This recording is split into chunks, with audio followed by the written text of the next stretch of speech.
Alors, je cède maintenant la parole à un premier intervenant, donc Madame la vice-présidente de la Commission spéciale Mourir dans la dignité et députée de Joliette.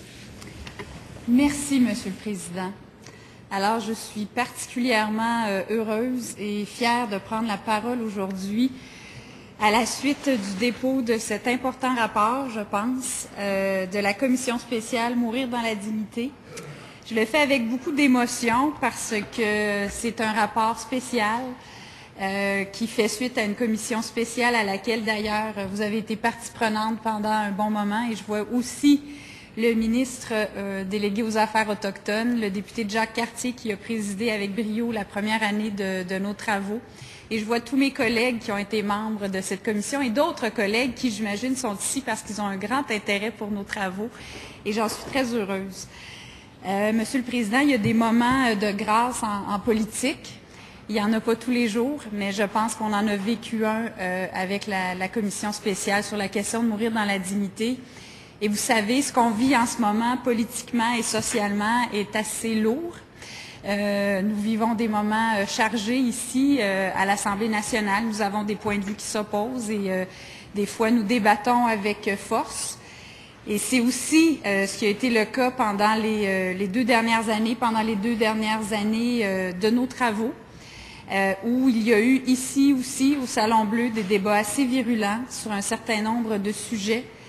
Mais je pense qu'on peut être fier du fait qu'à travers tous ces débats, à travers tout ce qu'on a vécu politiquement et parlementairement, on a réussi à toujours maintenir le cap, on a réussi à toujours garder l'œil sur l'objectif, à toujours garder une entente exceptionnelle entre les parlementaires, parce qu'on était habités d'abord et avant tout par le désir de mener ces importants travaux à bon port pour le bien commun, pour le bien de tous nos concitoyens et de faire ce qui nous apparaissait le plus important, le plus opportun pour que les gens puissent mourir dans la dignité dans cette étape ultime de leur vie. Alors, c'est évidemment, je le disais à la présidente, qui d'ailleurs, autre fait, je pense, à noter, a laissé sa place pour que ce soit la vice-présidente qui parle en premier, parce que c'est moi qui avais déposé la motion à l'origine. Et je pense qu'encore là, on a un exemple de la collaboration qui a été la nôtre pendant les 2 dernières années. Et je lui disais ce matin que c'était assez paradoxal que nous arrivions aujourd'hui à débattre, aujourd'hui, dans le contexte politique que nous connaissons de ce rapport-là, au même titre où nous l'avons déposé le 22 mars, jour où, si vous vous en souvenez bien, il y avait une grande manifestation aussi. Mais malgré tout ce contexte, on a toujours réussi à préserver cette bulle non partisane, et on a réussi à s'élever au-delà de tout pour mener, comme je le disais, à terme notre mandat. Donc, j'espère que par ce travail-là, les gens vont regagner un peu confiance en leurs politiciens. Ils vont voir qu'il y a quelque chose à faire avec nous autres et qu'on est capable de faire aussi des grandes choses quand l'intérêt public le commande. Donc, aujourd'hui, Monsieur le Président, j'aimerais revenir brièvement sur les raisons qui m'ont amené en décembre 2009 à déposer cette motion qui a créé donc la commission spéciale sur la question de mourir dans la dignité. Il faut se rappeler, automne 2009, il y avait un contexte, je pense, qui était très propice à ce qu'une telle motion soit déposée, parce que d'une part, le Collège des médecins lui-même, à l'automne 2009, après 3 années d'importants travaux, a déposé un rapport où il en venait à la conclusion que dans certaines circonstances, les médecins étaient face à une impasse, qu'ils étaient face à des patients, à leurs patients, qui leur demandaient, en certaines circonstances, de mettre fin, d'abréger leur souffrance, d'alléger leur souffrance, et qu'ils n'avaient pas de réponse à leur offrir, et que c'était pour eux quelque chose d'excessivement difficile, et ils se tournaient vers l'Assemblée nationale pour nous demander de prolonger cette réflexion un peu avec eux, en collaboration avec eux, de faire ce débat pour voir comment on pourrait répondre à tous les besoins qui sont exprimés par les gens en fin de vie. Donc, il y a eu ça. Il y a eu aussi, bien sûr, des cris du cœur. ces cris du cœur que l'on a vus périodiquement dans l'actualité, bien sûr. On se rappelle très bien, il y a 20 ans, plus de 20 ans, du cas de Mme Rodriguez. Mais au Québec aussi, il y a eu de ces cris du cœur. Et un de ces cris du cœur qui a beaucoup porté, c'est celui de M. Ghislain Leblond, aussi à l'automne 2009, qui d'ailleurs s'est retrouvé en une du journal Le Soleil parce que M. Leblond est atteint d'une maladie grave, neurodégénérative, qui s'apparente un peu à la sclérose latérale amyotrophique. Et il interpellait à son tour les élus québécois, à titre d'anciens sous-ministres. Il disait, il me semble qu'il y a quelque chose qui doit être fait, qui doit être regardé, et donc il demandait aux élus québécois d'agir. Ce contexte, qu'est-ce qu'il comportait aussi? Il comportait aussi des sondages qui ont été constants au cours des 20 dernières années, où le taux d'appui des Québécois à une forme d'aide médicale à mourir a été constant, toujours entre 70 et 80 %, et ça apparaissait un fait assez significatif que ce taux-là reste constant à travers le temps. Et au-delà de ce contexte, je dois vous dire, Monsieur le Président, que ce qui m'a amené à déposer cette motion, c'est que j'étais convaincue que c'était de la responsabilité des élus de mener un tel débat, qu'il ne fallait pas que ce débat se fasse par médias interposés, qu'il ne fallait pas qu'il se fasse uniquement par des gens qui avaient des tribunes, qui avaient des micros, qui étaient capables de saisir les médias pour faire passer leur point de vue. J'étais convaincue qu'il fallait que la population en général puisse être entendue sur une question qui concerne tout le monde. Tout le monde, parce que oui, tout le monde, même si des fois on ne veut pas y croire, tout le monde, évidemment, va mourir un jour et tout le monde souhaite que ça se fasse avec le moins de souffrance possible, avec le plus de dignité possible et le plus conformément aussi, bien sûr, à ses souhaits, à ses valeurs, à ses priorités. Donc, j'étais convaincue qu'il fallait que le débat en soit un de société et j'étais convaincue que ce n'était pas un débat qui devait se retrouver d'abord et avant tout devant les tribunaux, mais qui devait se retrouver dans un forum fait d'élus où les discussions allaient pouvoir se faire respectueusement, sereinement, avec l'ensemble des acteurs de la société, mais au premier chef avec la population. C'est le pari que j'ai pris. Et vous savez quoi, Monsieur le Président? J'ai été excessivement choyée dans mon pari parce que tous les membres de l'Assemblée nationale ont accepté à l'unanimité de voter en faveur de cette motion. Et c'est ce qui a permis la mise en place de la commission, mais surtout de le faire d'une manière exceptionnelle. Et ça a donné le ton à l'ensemble et à la suite de nos travaux, cette unanimité du départ qui a toujours été pour nous fondamentale à travers toutes les étapes, que ce soit les consultations avec les experts, les consultations avec la population qui se sont échelonnées sur près d'une année, où on est allé bien sûr dans 8 villes, sans doute que d'autres députés vont vouloir en parler, mais aussi dans cette étape qui a été excessivement longue, qui a été faite de longues heures et de beaucoup de séances de travail, de près d'une année donc de délibération. On a toujours senti cette volonté de vouloir arriver aux meilleures solutions et de vouloir le faire de manière unanime. Et c'est, je pense, un grand geste qui a été posé au départ quand tout le monde a accepté de voter la motion, même si elle venait de l'opposition, parce que c'est ce qui a donné l'impulsion et la force de notre démarche. Alors, je tiens à vous rappeler que dès le départ, nous avons voulu que le mandat soit large. Contrairement à ce que certains pensaient, ce n'était pas une commission sur l'euthanasie et le suicide assisté, c'était une commission sur la fin de vie. Et dès le départ, c'était fondamental pour tous les membres de la commission que autant la question des soins palliatifs, des soins de confort qui sont offerts en fin de vie, toute la question des directives qu'on peut avoir énoncées en prévision de sa fin de vie fasse autant partie de notre débat que la question plus spécifique de l'aide médicale à mourir, que l'on parle d'euthanasie ou de suicide assisté. Alors pour nous, dès le départ, c'était fondamental parce que ce ne sont pas des choses qui s'opposent et d'ailleurs dans nos conclusions, on le voit bien, ce sont des choses qui se complètent, ce sont des choses qui se situent sur un continuum. Cette magnifique idée d'un continuum de soins appropriés de fin de vie qui a été mise de l'avant pour la première fois par le Collège des médecins et qui nous a guidés pendant l'ensemble de nos travaux parce que justement, on ne veut pas opposer soins palliatifs et aide médicale à mourir, on veut que tout le monde comprenne que dans notre optique et dans l'optique de la population qu'on a rencontrée, ces deux éléments-là vont de pair et ils sont indissociables. Alors, bien sûr, Monsieur le Président, nous avons déposé notre rapport le 22 mars qui comporte des recommandations unanimes, comme je le disais.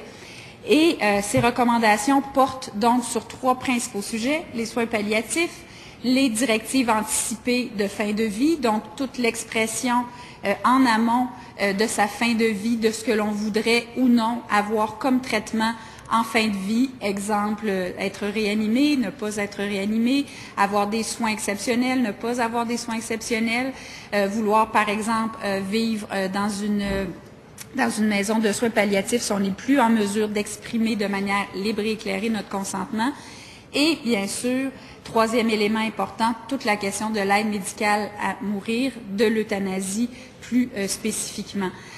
Et notre rapport est tout à fait en ligne avec l'ensemble de ce que nous avons entendu et de ces 3 étapes charnières à nos travaux.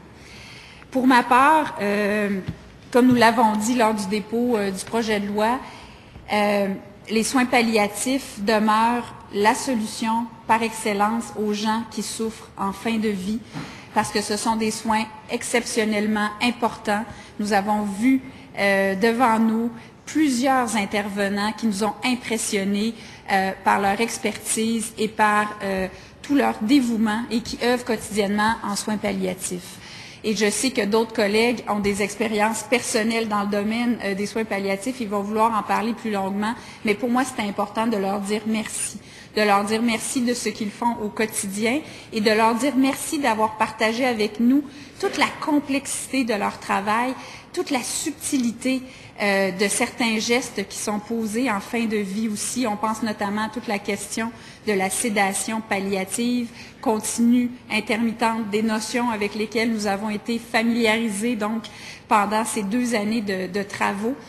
Et pour moi, c'est important, c'était fondamental qu'ils soient très présents à nos travaux. Ils l'ont été.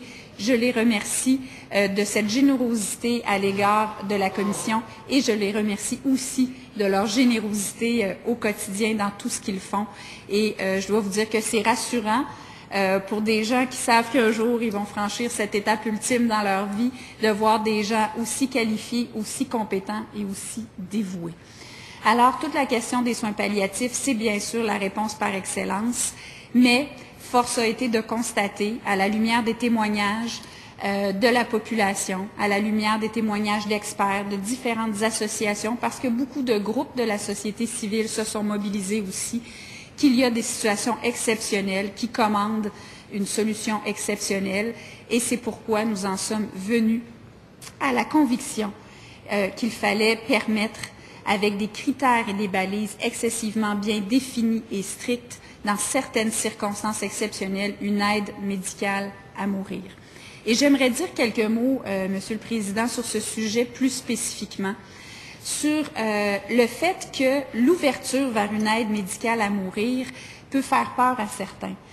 Certains nous ont transmis fort à propos des craintes qu'ils avaient par rapport à des dérives, des dérapages qui pourraient survenir si on ouvrait la porte à une aide médicale à mourir.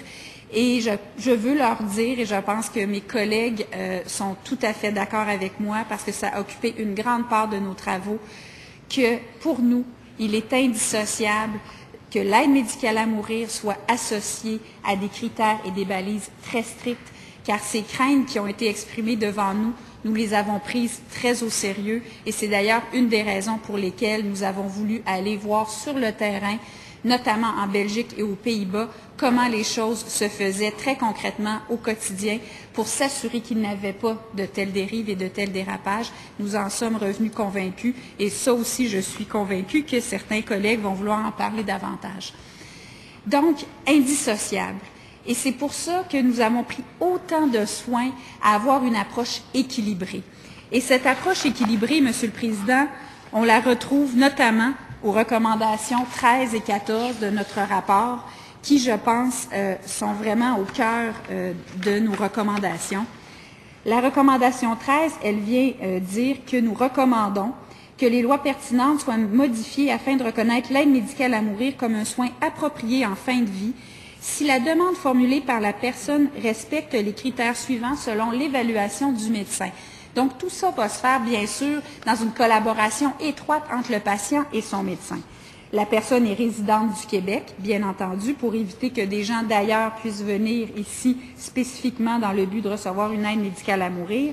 La personne est majeure et elle est apte à consentir aux soins au regard de la loi.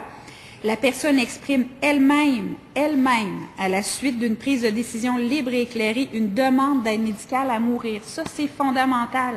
Le consentement doit être libre et éclairé en tout temps, pas d'influence extérieure, pas de gens qui pourraient, par exemple, être en dépression majeure, ce qui aurait pour effet, en dépression clinique, donc d'altérer leur jugement. Donc, il faut que le jugement soit évidemment libre et éclairé, et c'est la personne elle-même, en tout temps, qui va devoir le demander. Pas son fils, pas sa fille, pas son conjoint, pas son père, pas son amoureux, la personne elle-même. Pour nous, c'est fondamental, et c'est fondamental, encore une fois, pour éviter tous les risques de dérive. La personne doit être atteinte d'une maladie grave et incurable. La situation médicale de la personne doit se caractériser par une déchéance avancée de ses capacités sans aucune perspective d'amélioration. Ça veut dire, Monsieur le Président, qu'on vient contrer ici le fait que l'on soit, par exemple, dans un épisode passager de souffrance. On doit être en fin de vie. On doit être dans un processus irréversible qui nous mène vers une déchéance et dans une maladie grave et incurable. Et la personne doit éprouver des souffrances physiques et psychologiques constantes, insupportables et qui ne peuvent être apaisées dans des conditions qu'elle juge tolérables. Pourquoi? Bien sûr, pour éviter, par exemple, que des gens qui souffrent, mais dont on peut mettre fin aux souffrances par différents moyens, par des épisodes de souffrance, mais passagers, des gens qui ne sont pas en fin de vie, soient exclus donc de la démarche. Et la recommandation 14, c'est les balises, une fois qu'on est dans le processus, une fois que tous les critères sont respectés, que le médecin a estimé que les critères du patient sont tous respectés, la demande va être formulée par écrit au moyen d'un formulaire signé. Cette demande doit être réitérée dans un délai jugé raisonnable selon le type de maladie. On ne peut pas se lever un jour et dire « ça y est, monsieur le docteur, je veux aujourd'hui avoir une aide médicale à mourir ». Ça s'inscrit dans un processus. Cette demande doit être répétée. Le médecin traitant doit consulter un autre médecin quant au respect des critères de recevabilité de la demande, donc une deuxième opinion. Le médecin consulté doit être indépendant du patient et du médecin traitant. Et il doit être considéré, bien sûr, comme compétent quant à la pathologie en cause. Et le médecin traitant doit remplir une déclaration formelle d'aide médicale à mourir. Nous pensons, Monsieur le Président, qu'avec ces deux recommandations, nous avons vraiment tous les critères et les balises qui permettent de rassurer ceux qui pouvaient avoir des craintes quant aux dérives et aux dérapages. Et l'expérience étrangère nous a confirmé que ces critères étaient fondamentaux. En tout dernier lieu, Monsieur le Président, je voudrais simplement dire que nous avons aussi une approche en matière juridique qui est très responsable, qui est très solide. C'est la recommandation 20 de nos recommandations, qui est d'ailleurs basée sur l'approche préconisée par le Barreau du Québec. Donc, dans un premier temps, c'est d'inscrire, en vertu de notre compétence en matière de santé et services sociaux, l'ensemble de ces critères et de ces balises dans la loi sur le service de santé et les services de santé et les services sociaux. Et par ailleurs, pour s'assurer que les médecins puissent agir avec toute la liberté d'esprit requise, qu'il y aura une directive d'émise par le procureur général afin qu'il n'y ait pas de poursuite d'entreprise quand l'ensemble des critères prévus à la loi donc sur la santé et les services sociaux seront respectés. On estime que c'est là une approche responsable et nous sommes très fiers, bien sûr, de ce que nous avons fait et nous espérons que les suites seront connues rapidement. Merci beaucoup, Monsieur le Président.